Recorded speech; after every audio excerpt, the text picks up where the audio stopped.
સરકાર ભણશે ગુજરાત અને આગળ વધશે ગુજરાતની મસમોટી વાતોના ગુણગાન ગાય છે।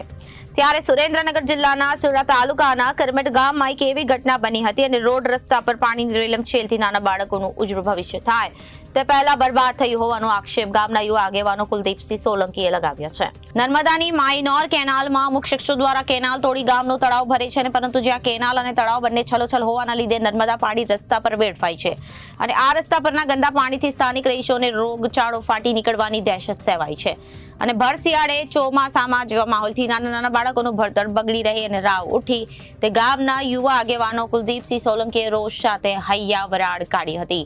આ ગંદા પાણીથી કોઈ મોટો રોગચાળો ફેલાશે અને ગામમાં અસંખ્ય બીમારી ફાટી નીકળશે તો ભરાયેલા પાણીના લીધે બીમાર દર્દીઓને સારવાર 108 પણ આવી શકે તેમ નથી। એટલે કાંઈ પણ બનશે તો ચૂંટાયેલા ધારાસભ્ય અને સરપંચ સહિત લાગતા વળગતા અધિકારી તેમજ તંત્ર જવાબદાર રહેશે।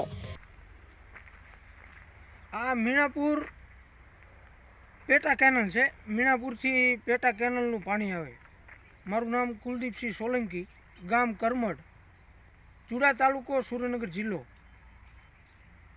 કરમડ ગામનું આ સમસ્યા છે। આ પાણી 8-10 વર્ષથી આવી રીતની સમસ્યા ઊભી છે। કોઈ કાર્યવાહી કે કોઈ તંત્ર સામું જોવામાં નથી। પણ આ 2-4 ઘર રહેણાંક વિસ્તાર છે, એમના છોકરાનું ભણતર બગડ્યું છે। કોઈ તંત્રને કોઈ જાતની મગજમારી મગજમાં છે નહીં। પણ હવે તંત્ર કંઈક કાર્યવાહી કરે આની એવી આશા રાખું છું અને આમાં પગલાં લે, આમાં કંઈક ધ્યાન દે એવી કોઈક સરપંચને રજૂઆત કરું છું। બીજા બધાને રજૂઆત કરી છે અને હજુ કરું છું, છતાં કોઈ ધ્યાન દેવામાં નથી। તો આમાં કોઈ પાઇપ નાખીને વ્યવસ્થા કરે એવી હવે આશા રાખું છું અને આનો જલ્દી નિકાલ કરે, આનો કોઈ પણ ઉપાય કરે। આ તળાવમાં પાણી લઈ જાય છે, કેનલ તોડી અને તળાવમાં 8-10 વર્ષથી પાણીનો ઉપયોગ કરે છે કરમડ ગામ।